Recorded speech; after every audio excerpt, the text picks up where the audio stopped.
You covered the skin, you wore the hat, you applied the sun protection factor every morning and reapplied after every swim, after every 2 hours outdoors, after every session of sweating through the summer heat. You stayed in the shade when the forecast said strong. You chose the indoor table at the restaurant. You crossed the street for the shaded side. You did this for years, methodically, consistently, because the dermatologist said to avoid the sun, and the science behind the advice is real and established and repeated in every health publication you have read for 3 decades. Ultraviolet radiation damages DNA. The sun discussion described the physics in full. Cyclobutane dimers forming on thymine bases, repair enzymes racing to clear the expanding damage load, collagen crosslinks accumulating in the dermis, melanocytes absorbing photons into their own genomes across decades of loyal service. Every element of the damage is documented, and every element of the avoidance advice follows logically from the damage physics. But the photon that damages DNA and the photon that produces vitamin D are the identical wavelength. Ultraviolet B between 290 and 315 nanometers breaks thymine bonds on one molecule and breaks a steroid ring on another. One photon energy, 2 opposite biological consequences, determined entirely by which molecule the photon strikes first in the tissue it enters. The photon does not choose. It cannot select one target over the other. The photon carries a fixed energy at a fixed wavelength, and the biological outcome depends on whether that energy encounters a thymine dimer target or a steroid ring target. Melanin does not distinguish between the 2 targets. Sunscreen does not distinguish. Complete avoidance eliminates both targets from the photon's reach, preventing the damage and eliminating the maintenance in one behavioral decision. Melanin intercepts both indiscriminately. Sunscreen blocks both. Complete avoidance eliminates both. And the damaged photon is only one of 3 maintenance pathways the sun runs inside your body. The longer ultraviolet, A wavelength, the one that cross-links collagen, simultaneously releases a blood pressure lowering molecule from stores inside your skin. Visible blue light entering through your eyes sets the circadian clock your cortisol rhythm and melatonin production depend on. Vitamin D, nitric oxide, and circadian signaling, all blocked by the avoidance that prevents the one harm.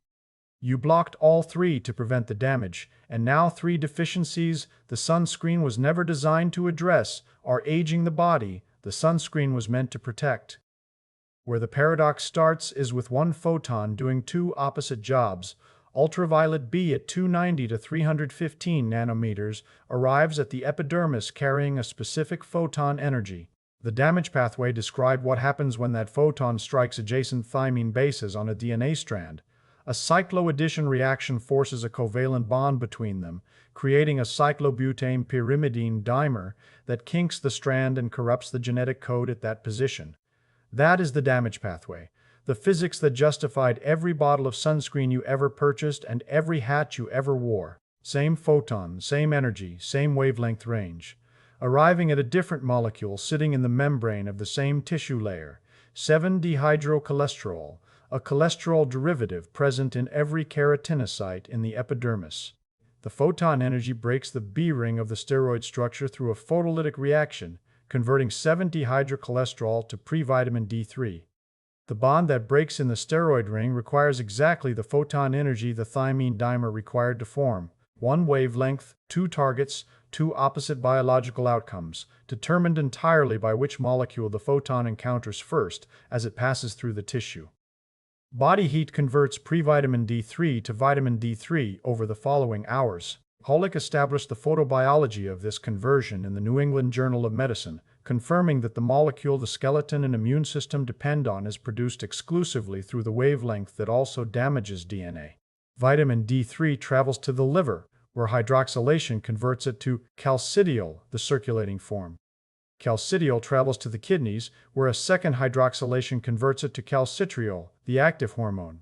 Calcitriol regulates calcium absorption in the intestine. Without it, dietary calcium passes through the gut unabsorbed regardless of how much calcium the diet contains. You can eat calcium-rich food every day for years and remain calcium deficient if calcitriol is not present to activate the intestinal transport proteins that move calcium from the gut lumen into the bloodstream.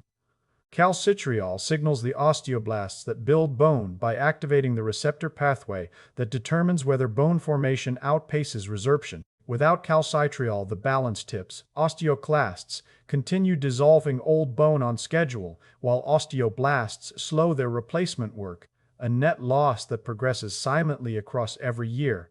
The vitamin remains below the threshold the osteoblasts require. Calcitriol binds to vitamin D receptors on immune cells, T cells, B cells, and macrophages, modulating immune function through a receptor pathway that has no alternative activating ligand. Every immune cell carrying the vitamin D receptor depends on calcitriol to activate the receptor, and no other molecule in the body can substitute. The receptor sits empty when calcitriol is absent, and the immune modulation the receptor drives, including the regulation of inflammatory responses and the activation of antimicrobial peptides, operates at reduced capacity. Calcitriol binds to receptors in skeletal muscle, and deficiency at this site produces the weakness and increased fall risk that the over 55 population attributes to aging rather than to the molecule the sunscreen routine eliminated. Weakness on the stairs, the fall that happened on flat ground, the balance that required effort where it once required none. Each symptom has a list of possible causes, and vitamin D deficiency sits on every list for the population most likely to have avoided the sun most carefully for the longest period. If you followed the avoidance advice most diligently, applied sunscreen most consistently, stayed in shade most reliably, you are the most likely to carry the deficiency the advice created alongside the protection it provided.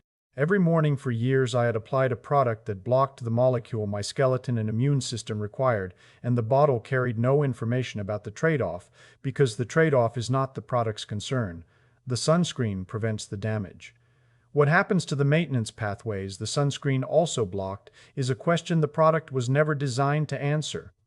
Now, the wavelength that damages DNA and builds vitamin D is not the only ultraviolet wavelength the skin uses. The longer wavelength, ultraviolet A between 315 and 400 nanometers, the one that generates reactive oxygen species that cross-link collagen fibers, simultaneously performs a function you have almost certainly never been told. What does ultraviolet A release from the skin? Your skin stores nitric oxide in a molecular form called nitrosothiols, compounds where a nitrogen-oxygen group is bound to a sulfur atom on proteins including glutathione and cysteine-containing peptides throughout the epidermis and dermis. Feilish and colleagues characterized these stores in the Journal of Investigative Dermatology, documenting that the skin contains the largest reservoir of nitric oxide in the body, larger than the stores in the blood itself. The stores sit in the skin as a reservoir, chemically stable, biologically inert, waiting. No biochemical process releases them in the absence of light. The stores persist indefinitely until a photon arrives with the specific energy needed to break the sulfur-nitrogen bond. When ultraviolet A photons reach these nitrosothiol stores, the photon energy dissociates the sulfur-nitrogen bond through a photolytic reaction. Free nitric oxide releases from the broken bond, enters the dermal capillary network through simple diffusion across the short distance between the epidermis and the nearest blood vessel, and reaches the systemic circulation within minutes. The skin is the largest organ in the body, and its nitrosothiol stores represent the largest peripheral reservoir of nitric oxide available for systemic release. When ultraviolet A reaches this reservoir, the release is rapid, substantial, and measurable in the bloodstream within minutes of exposure. Once in the bloodstream, the nitric oxide activates the vasodilation pathway, the walking discussion described through a completely different source. The nitric oxide binds to the enzyme guanylate cyclase in smooth muscle cells lining the arterial walls, triggering a signaling cascade that relaxes the muscle, increases blood vessel diameter, and reduces the resistance the heart must pump against. Blood pressure drops through a mechanism entirely independent of the nervous system, the kidneys, or any pharmaceutical intervention. Weller and colleagues demonstrated this pathway in the Journal of Investigative Dermatology through an experiment designed to isolate the ultraviolet contribution from every other variable. Volunteers were exposed to 20 minutes of ultraviolet A equivalent exposure. Blood pressure dropped by a measurable amount lasting approximately 1 hour. The critical controls. A second group received equivalent heat without ultraviolet, isolating the temperature effect, and the blood pressure did not drop. The effect was independent of temperature. Because ultraviolet A does not produce vitamin D, the blood pressure reduction operated through a pathway entirely separate from the vitamin D pathway. Sun exposure simultaneously activates through ultraviolet B, two wavelengths, two pathways, two maintenance functions, both eliminated by the avoidance that prevents the one harm. Epidemiological data is consistent with Weller's hypothesis. Higher latitude populations carry higher cardiovascular mortality rates even after controlling for diet, exercise, and smoking.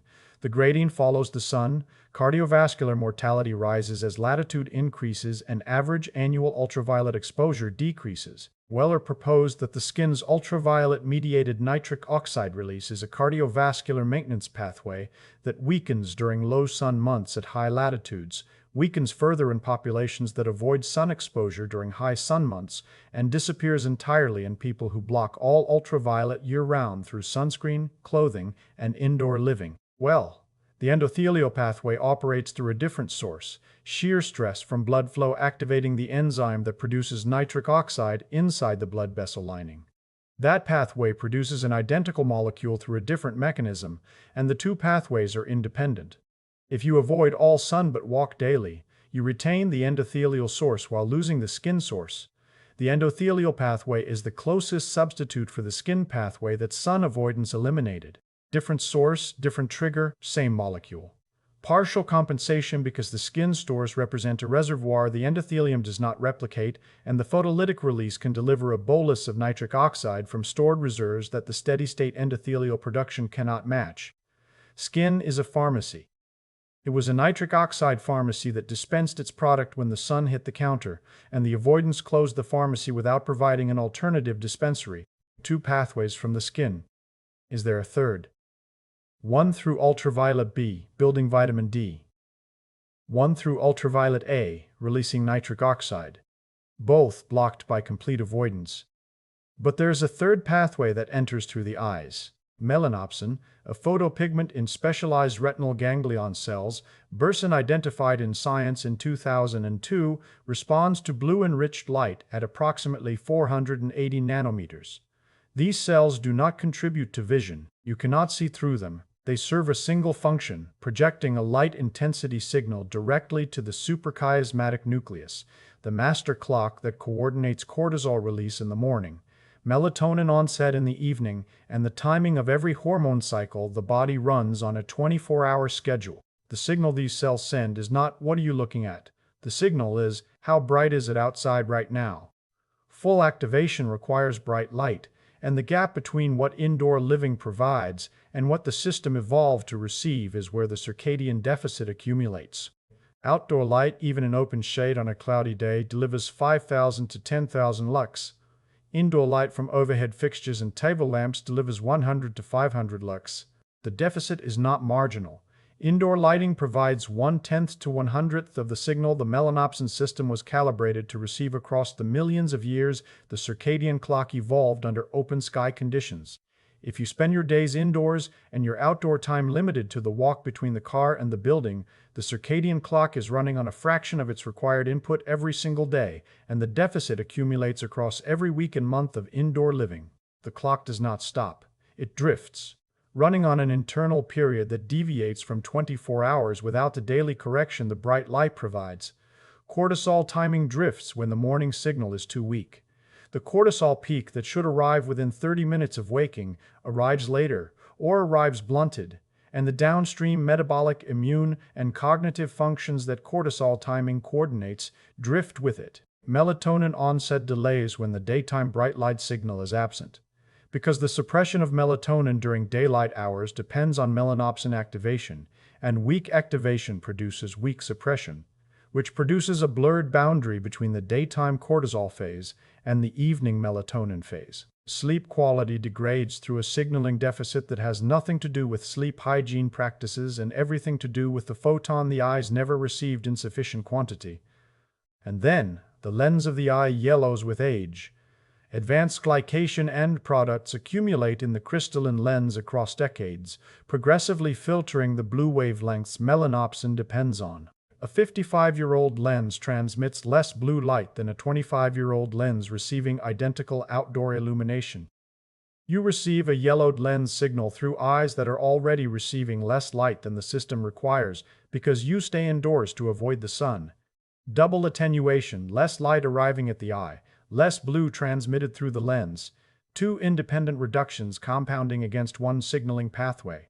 All three lost. Does the total benefit of moderate sun exposure outweigh the total cost of the damage? Women who avoided sun exposure had higher all-cause mortality than women with moderate sun exposure across every age group in a 20-year cohort of 29,518 Swedish women. Lindqvist and colleagues published this finding in the Journal of Internal Medicine. The mortality difference between sun avoiders and moderate exposure. Women was comparable in magnitude to the mortality difference between smokers and non-smokers in that cohort. The comparison comes from the study's own analysis, measured within one population, controlling for comparable variables. Sun avoiders had lower skin cancer rates, which is consistent with the damage physics, but they had higher cardiovascular mortality, higher total mortality, and shorter lifespans than the women who received moderate sun exposure. Evidence calibration matters here, because the number carries weight that exceeds what the study design can bear alone. This is an observational study across 20 years of follow-up. Observational means the researchers documented what happened to people who made their own choices about sun exposure. They did not randomly assign one group to avoid the sun and another to seek it. The study design cannot distinguish between the sun exposure causing the mortality difference and the sun exposure being associated with other factors that caused it. Women who avoid the sun may differ from women who seek it in exercise habits because sun seekers may spend more time outdoors engaged in physical activity. They may differ in socioeconomic status, in diet, in overall health behavior, in psychological well-being. Each of these factors correlates with both sun exposure and mortality, and the study cannot fully untangle them. Sun avoidance and higher mortality are documented as associated across a large cohort over 2 decades. Whether the sun exposure itself or the correlated lifestyle factors drove the mortality difference is the question the study cannot answer definitively. 3 independent mechanisms, the vitamin D pathway, the skin nitric oxide pathway, and the circadian signaling pathway, are consistent with the observed association. Each mechanism provides a plausible biological pathway through which sun avoidance could increase mortality independently of lifestyle confounders. 3 mechanisms consistent with one observation is stronger than one mechanism, but consistency is the strongest claim the data supports. Proof of causation would require a randomized trial that assigns sun exposure levels and measured mortality, a trial that has never been conducted and may never be conducted because of the ethical and practical barriers to assigning decades of sun behavior. I sat with the Lindqvist numbers for a long time the evening I encountered them. 20 years of data, nearly 30,000 women, a mortality difference comparable to smoking from the studies earned within cohort comparison. The evidence is observational and the confounders are real, but the 3 mechanisms I had spent the preceding hour learning provided a biological framework that made the association harder to dismiss as pure confounding. Vitamin D deficiency weakens bones, impairs immune function, and reduces muscle strength. Skin nitric oxide elimination removes a cardiovascular maintenance pathway. Circadian disruption degrades sleep, cortisol timing, and metabolic regulation. Losing all 3 simultaneously for decades carried a cost the avoidance was never designed to account for, and the Lindqvist data was the first large-scale documentation of that cost measured across a population over a generation. All 3 lost. How much sun delivers the maintenance without triggering the damage? The answer lives in a window that is narrower than you expect, and the physics of why the window works at one time of day and closes at another is the physics of ultraviolet index, angle of incidence, and erythemal threshold. Early morning before 10, when the ultraviolet index sits below 3. At this intensity, the sun sits low on the horizon.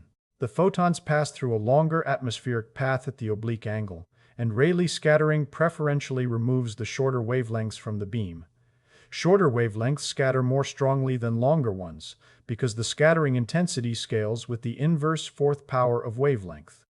Ultraviolet B, the shortest biologically relevant wavelength, loses the most intensity during the longer morning path. Ultraviolet A, being longer, passes through with less attenuation. Visible light, longer still, arrives at nearly full intensity.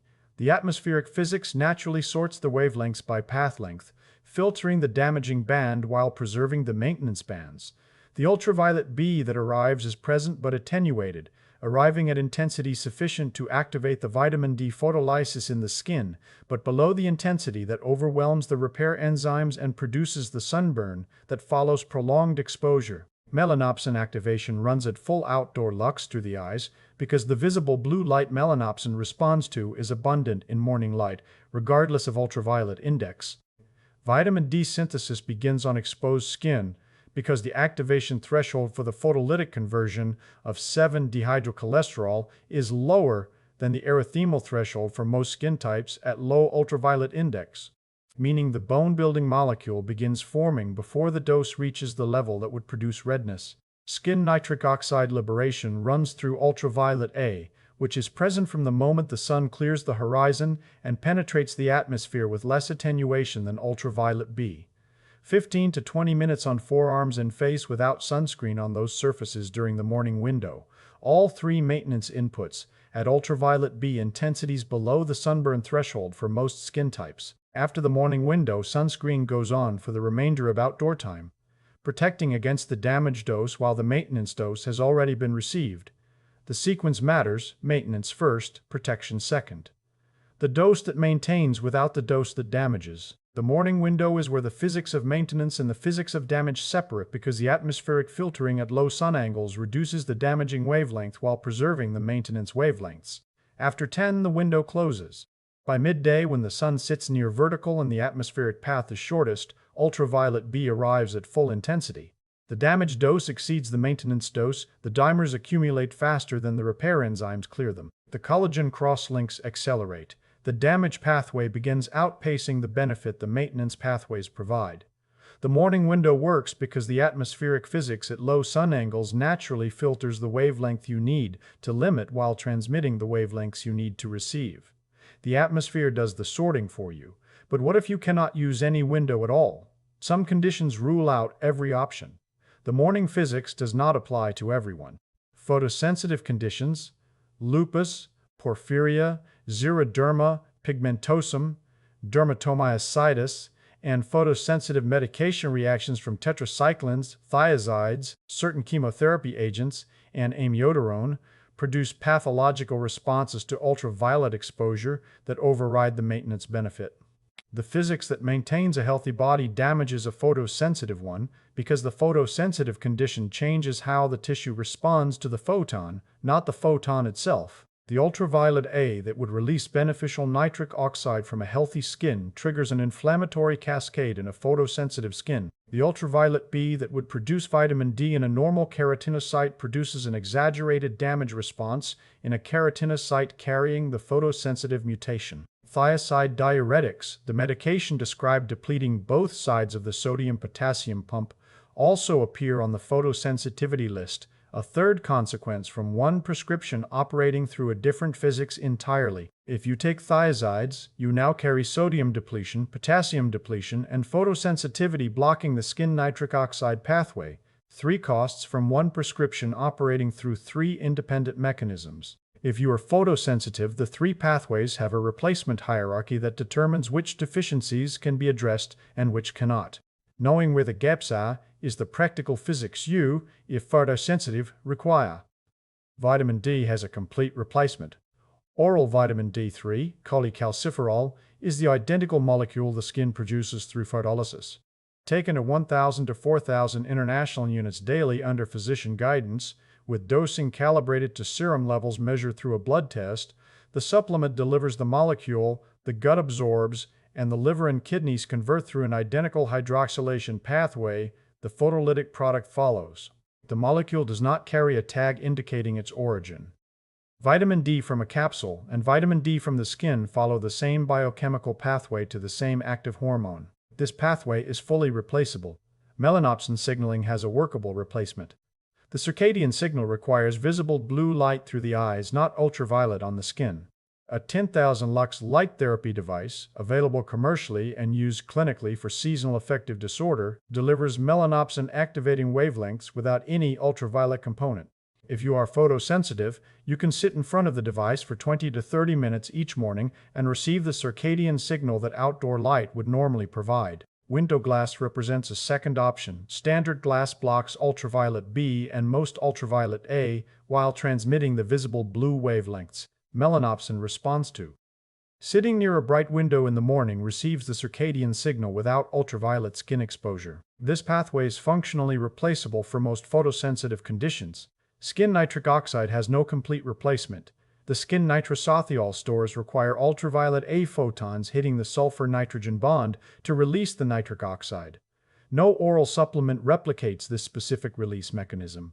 No light therapy device delivers ultraviolet A to the skin in a medically sanctioned way for the purpose of nitric oxide liberation. Dietary nitrate, found in beetroot and leafy greens, undergoes bacterial conversion to nitrite in the mouth and chemical reduction to nitric oxide in the stomach, providing a dietary source of the molecule through a different chemistry entirely. The endothelial pathway, shear stress producing nitric oxide through the blood vessel lining, produces an identical molecule through a different mechanism. Daily walking is the closest behavioral substitute, though partial because the skin reservoir the photolytic release draws from is a volume the endothelium cannot match. Two partial substitutes, no full replacement. Dietary nitrate and the endothelial pathway together provide two partial substitutes for one eliminated pathway. What the physician determines is what level of ultraviolet exposure, if any, is safe for the specific photosensitive condition. What this sequence teaches is which pathways the avoidance eliminates and which alternatives exist for each one. The physics informs the conversation between you and your physician. The physician makes the decision about what exposure, if any, your condition allows. The physics teaches what each pathway provides and what each absence costs. The clinical decision belongs to the physician who knows the specific condition, the specific medication, and the specific risk the ultraviolet carries for your tissue. The nitric oxide gap changed how I think about the walk I take every morning. 2 of 3 pathways have complete alternatives. The one that does not is the one that operates on blood pressure, and the walk is the closest substitute the body has. The sun runs 3 maintenance pathways inside your body. The physics was always about dose, how much, how long, at what hour, on what skin. The avoidance that blocked the damage also blocked the maintenance the body cannot run without. You followed the advice most carefully, lost the most maintenance while gaining the most protection, and nobody explained that the 2 costs moved in opposite directions from the same behavior. Protection was real. Deficiency was also real. And the body that carried both was never told they came from the same decision. The sun was never the enemy. The absence carried its own cost.